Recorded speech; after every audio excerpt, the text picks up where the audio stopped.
시청자 여러분, 뉴스룸을 시작하겠습니다.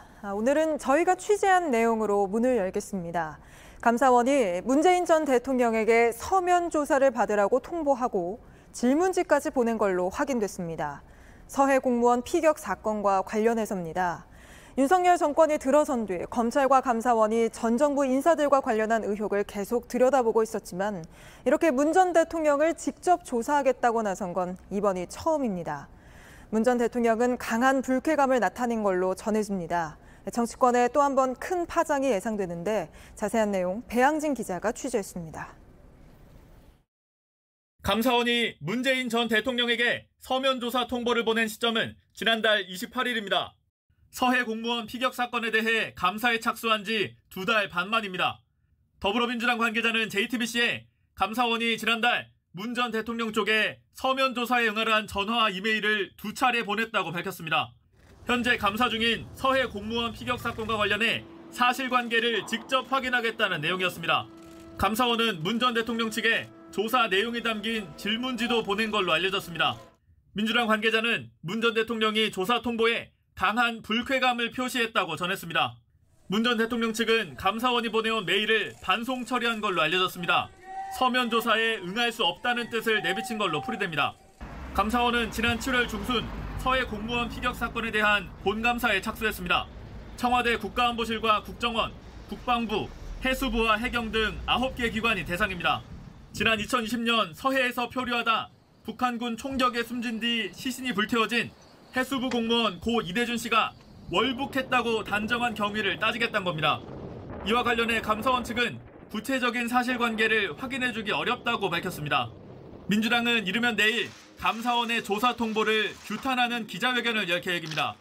또 모레부터 시작되는 국정감사에서 감사원이 적절한 절차를 거쳐 조사를 통보했는지 등을 따져묻겠다는 방침입니다. JTBC 배양진입니다. 감사원이 문재인 전 대통령에게 보낸 질문지에는 첩보를 보고받은 경위부터 당시 어떤 지시를 내렸는지까지 상황을 구체적으로 묻는 질문들이 담겼다고 합니다. 민주당은 감사원이 문 전 대통령에게 과장급 실무자에게나 할 질문을 해왔다며 근거도 없이 전직 대통령을 욕보이고 있다고 거세게 반발하고 있습니다. 반면 국민의힘은 전직 대통령이라고 해서 감사받지 않을 이유는 없다며 의혹이 있으면 정권에 상관없이 조사해야 한다고 목소리를 높이고 있습니다. 계속해서 하예빈 기자가 보도합니다. 감사원이 문 전 대통령에게 보낸 질문지엔 서해 공무원 피살 사건 당시 상황에 대해 구체적으로 묻는 내용이 담긴 걸로 알려졌습니다. 문 전 대통령이 당시 첩보를 보고받았는지, 이후 어떤 지시를 내렸는지 등이 포함된 걸로 전해졌습니다. 민주당 관계자는 국장이나 과장급 실무자가 받을 만한 질문을 보내왔다고 했습니다.